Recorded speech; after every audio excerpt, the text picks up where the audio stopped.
This lesson is on the semicolon.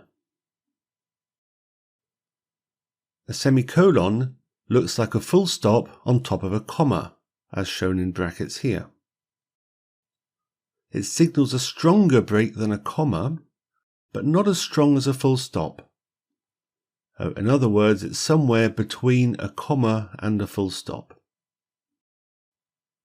And they're used to split list items when the list items themselves contain commas. They're also used to list instructions and can be used to form compound sentences out of related clauses. Look at some examples. To split list items when the list item themselves contain commas. For example, addresses can often have commas in them, as in, I used to live in Denver, Colorado. So the town and the state are separated by a comma, as we see here. Now look at this sentence. Over the last 10 years, I've lived in Denver, Colorado, Portland, Oregon, Seattle, Washington, and Washington, D.C.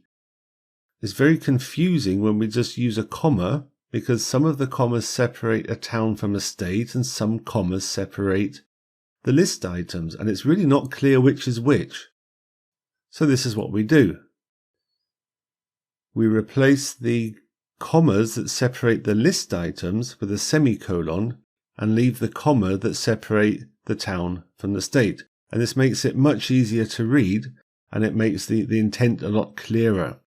So it still reads the same. Over the last 10 years, I've lived in Denver, Colorado, Portland, Oregon, Seattle, Washington, and Washington, D.C. But what we do is when we read it, we leave slightly longer pauses between the semicolons than we do between the commas. And then the intent and the meaning is a lot clearer. Or it can be used to list instructions. As in, your homework is as follows. Task 1, semicolon, task 2, semicolon, task 3. Or we can list them vertically. There are a few tasks we need to complete before the next meeting, and then as listed in bullet points, task 1, task 2, and task 3.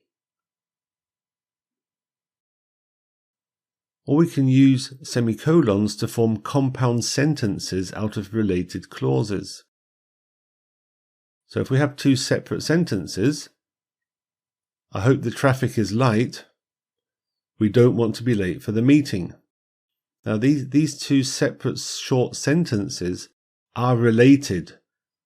One hopes that there's not too much traffic, and the result of this is they won't be late for the meeting. So they are related.